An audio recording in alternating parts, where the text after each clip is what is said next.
Hello and welcome back to the Colossal Track 1 again, and to WordCamp Santa Clarita 2021. My name is Ahmed and I'm one of the team representatives for making WordPress design. I work as a community relations manager at Forget WP and also happen to be the live stream wrangler for this WordCamp. You are listening to the 10 a.m. talk with Sally Thoun. Please feel free to add your question to the YouTube chat feed and we'll try to answer them using the live chat. So this talk particularly is one of my favorite simply because 1 year ago, the speaker Sally had never heard of a WordCamp, Meetup, Wapu, or GitHub. She had heard about accessibility but wasn't sure exactly what it was all about. Sally was intimidated to even touch or edit a website and left that to her agency developers. Fast forward 1 year later and had what a difference year makes. Last summer, she dove headfirst into accessibility and WordPress, which became a rewarding and fulfilling journey. Sally shares her experience to inspire the same purpose and passion that selfless WordPress and accessibility community has inspired in her. She'll share some resources to help start your accessibility journey and encourage you to take the first step, which you are already doing by attending today at WordCamp Santa Clarita 2021. Talking about Sally, several years ago, Sally moved into digital marketing after a long career in broadcast entertainment, in sales and marketing. She currently runs Savvy Girl Digital Marketing and has worked with several WordPress developers over the years.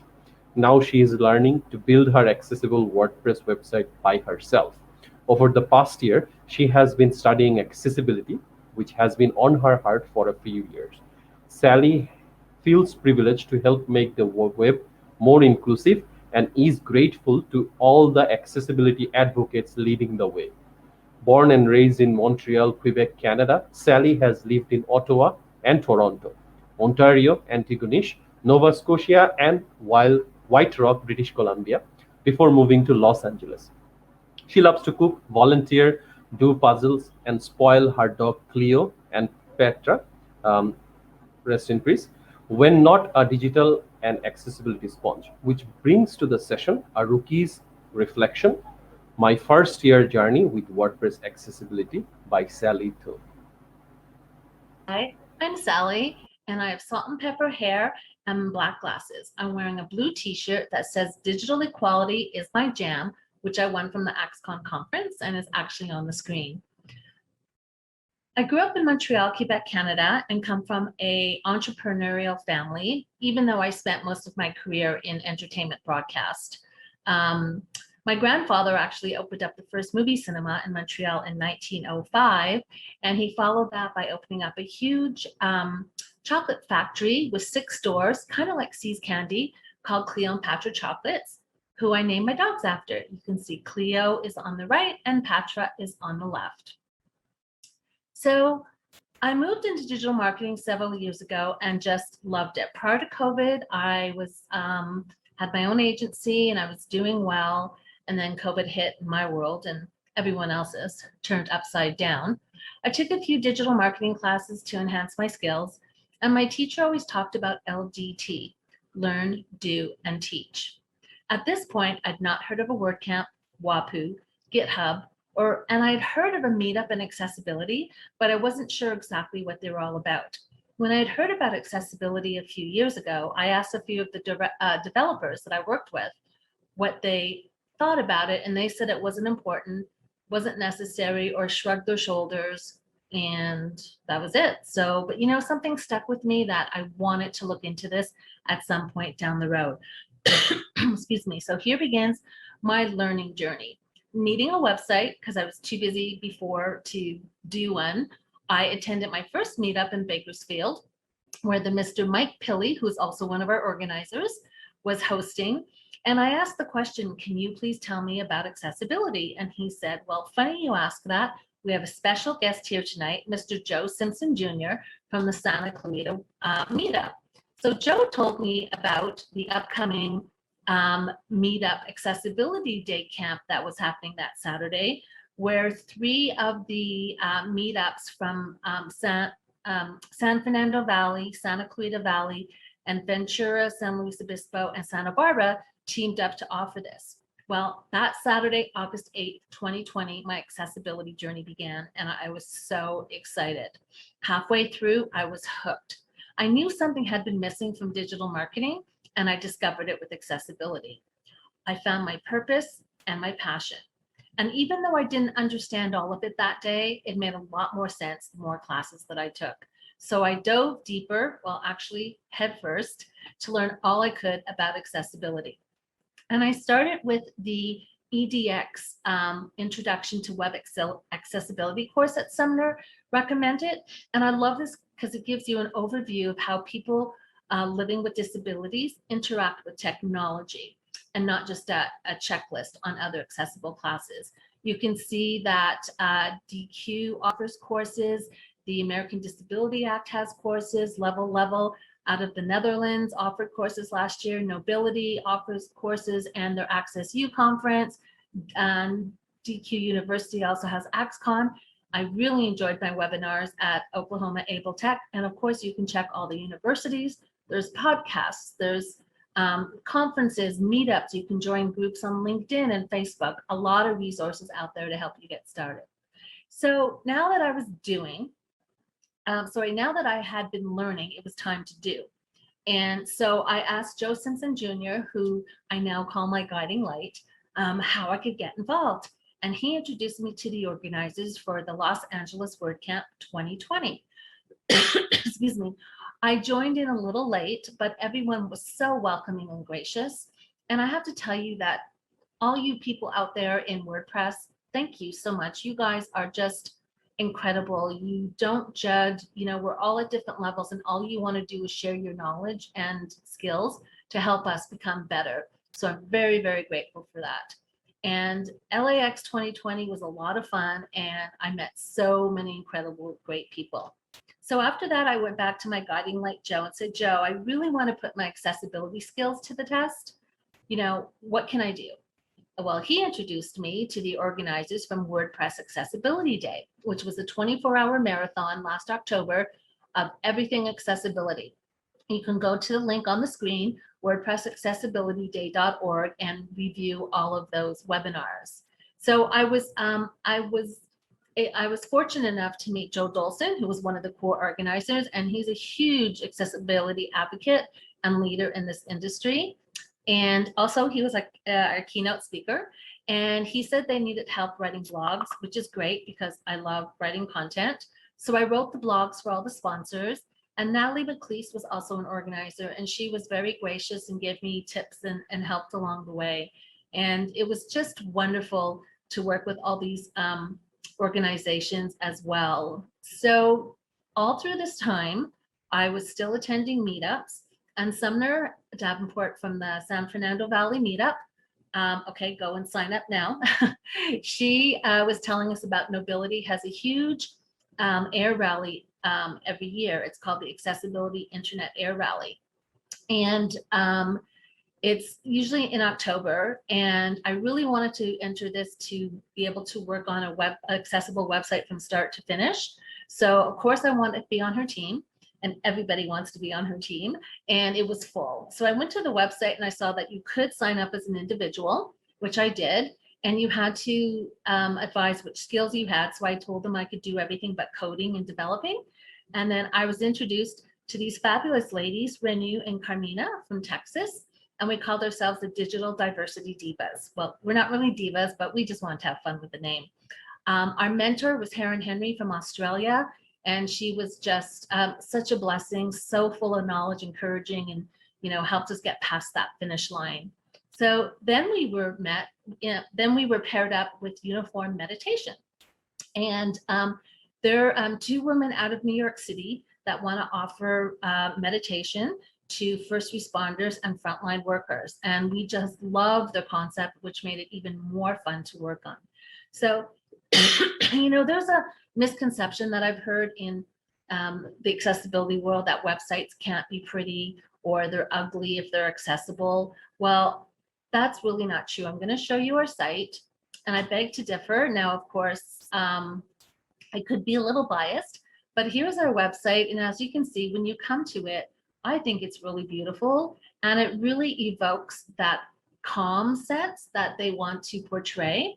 So I'm going to take you through it on the Accessible website. And if you know or don't know, you take your tab key and you get to tab to all the relevant elements on the page. So we come to our skip to main content, we come to our logo, to our search button, and then we come to our tabs: home, services, media, blogs, and contact. And, you know, when we looked back after this, when we went through the judges form, we realized we could have made, you know, the focus point a little bit darker so you knew where you were, but it also underlined as well. In our services, we used a table, which apparently are a little challenging to do. I didn't do this, when you did. And she also designed the look and feel of the website as well. And we did jump links down below, which is cool. And then we had the media page where we had meditation resources. And this is my first time working on captioning, which I really, really enjoyed. And I, you know, recommend to do your own captioning, because if you use artificial intelligence, a lot of times it can misrepresent your word. That can be embarrassing or hurt your brand, and you don't want that to happen. So, and also, if you're going to be doing a lot of captioning, I recommend getting a foot pedal because it's a lot faster than using your mouse. So that was our website for Uniform Meditation that we submitted, and it was a really great experience. So on January 3rd, 2021, Nobility was going to announce their winners. They had 31 international teams that entered. Most of the teams, I think, had like 7 people on them. I think we were one of the smallest.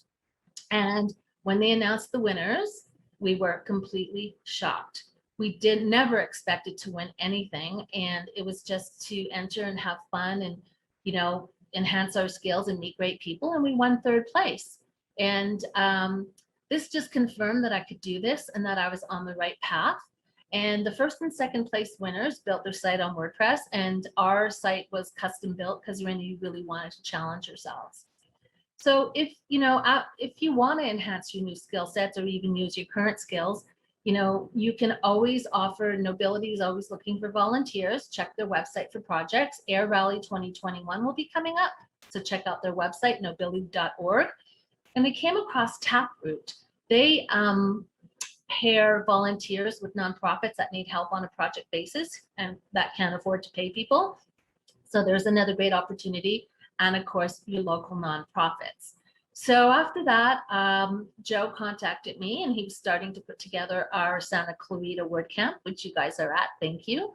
So it was great being on the organizing team, and a different experience being at the beginning. Very eye-opening to see how a WordCamp is put together. And it gave me another opportunity to learn new skills that I hadn't done before. Everyone's so gracious in teaching. And I also got to meet a lot of other great people, which just brings me to just a quick thank you to all you people out in Accessibility and WordPress. You know, with everyone at home, volunteering helped keep me sane as I made new friends from around the world. And that wouldn't have been possible pre-COVID. And you guys have just been wonderful in you know, teaching us. And to all the accessibility advocates who've been doing this way before me, thank you for paving the way. And I look forward to the opportunity to work together with you one day and continue the work. Also, the companies that put on a lot of courses at no charge or a reduced charge. And I've just made all these new friends, and I can't wait to meet them in person and one day and give them a huge hug. So thank you, thank you, thank you. So now, you know, every path that you go on will have a disappointment. And I learned about overlays, or we call them overblaws or accessiblaws, which are fake shortcuts to making websites accessible. They actually make the user experience worse and not better. And Sumner has been instrumental in educating all of us about just spending our time into educating companies about the value of accessible websites. And, you know, so one night I just took some time and scrolled around looking at some accessible consultant websites, and it was disappointing to see a few were using overlays. And, you know, all I can say is that if you're going to talk the talk, please walk the walk, build an accessible website, and be an example to what you're preaching. And one of the guys in my accessibility group, and I do recommend getting into a group if you can, because it has excelled my learning tenfold than had I done this on my own. So Ron Amick, I just love him. He has a unique wisdom and way with words, and he sent us all an email on his thoughts on overlays. Layovers are how accessibility overlay users fly their websites. They have a stop at fail to help disabled and another for just fueling ourselves before landing in court of regret. They should really stop wasting time and fly direct. Thanks, Ron. Always love your wisdom. So now that I've done and learned, it's time to educate. And I know enough to, start. And I'm in a digital marketing agency owner group, and there's an incredible woman in there named Karen who told me that she was going to start offering accessibility services by selling the overlays. Well, obviously, I got a little upset about that, and I spoke to my group about it, and they armed me with all the ammunition I needed to educate Karen and show her why she shouldn't use overlays and how harmful they are. And I woke up one morning to this email from Karen, as you can see on the page. This is a big deal to me. I want to do it right, and I'm very grateful that you opened my eyes and took the time to teach me why these companies are not a true solution. Karen, I just want to say thank you. She said she might join us today. Let's give Karen a round of applause to being opening to learning. And then I sent, and then the next morning, we need more business owners and digital marketing agency owners like Karen. We really do. And then I woke up the next day to this email from Karen that said, I removed the code from my site. I was so excited. I couldn't believe that I actually made a difference in a business's life. And I couldn't have done it on my own. Thank you to Sumner and my accessibility group. And then I told them all, and Sumner sent me this email that, as you can see on the page. Congratulations, Sally, you truly are a champion. And I can't tell you how much this meant to me and how much it touched me. And sometimes along the way, I felt like an imposter because I haven't been in the space that long. And you get all these great advocacy advocates, for accessibility, posting wonderful things. And sometimes when I'm feeling down, I pull out a poem that I found in my father's books after he died, and it's called "It's All in the State of Mind." And if you download the slides, there'll be a copy there. And some of the ones that stand out to me is, if you think you'll lose, you've lost. Many a race is lost even before a race is won. Many a coward fails even before his work has begun. Life's battle doesn't always go to the stronger or faster man, but sooner or later, the man who wins is the fellow who thinks that he can. And this always helps me. And, I hope it will help you, because accessibility is a journey and it can become overwhelming at times. I have to tell you, like in the spring, I was webinared out and I needed to take a break. So it's all in the state of mind. So my next goals are, and I'm putting them out there, make me more accountable, is to finish my accessible WordPress website, complete all my courses at DQ. I want to become IAP certified, and I've been inspired by the WordPress developers to become a WordPress developer and then focus on accessibility content and remediation. And I have to throw in my aunt's quote that she always said to me: we're not here to see through each other, but to see each other through. And I love this because it really summarizes what accessibility is all about. So in continuing teaching, I'm showing this chart because WebAIM does an annual study, and it tells you that this year, 97.4% of home pages had WCAG failures. Now, I won't go into WCAG because that's a whole other area, but the biggest error is low contrast text. So what does this mean? It means that we've got a lot of work ahead of us. Okay, so here we are 1 year later. I'm doing my first WordCamp talk, check. Meetups, check. GitHub, check. Editing and adding website content, check. That fear is gone. And it's actually quite easy once you know what you're doing. And WAPUs, check. My favorite ones are Accessipoo on the left and Bleepoo on the right. So I just want to thank you all again for being here. And COVID was hard, but there were many positives. And I wouldn't be here standing stronger today, empowered with new skills and knowledge to teach accessibility the right way, if not for my accessibility mentors, the connections I made along the way, and for you being here. A special thank you to Sumner Davenport and Joe Simpson. I hope I've inspired you to go out there, not give up, and make a difference to do your part to help make the world and the web accessible to all. And here's my contact info, and I'll see you out in the accessibility world.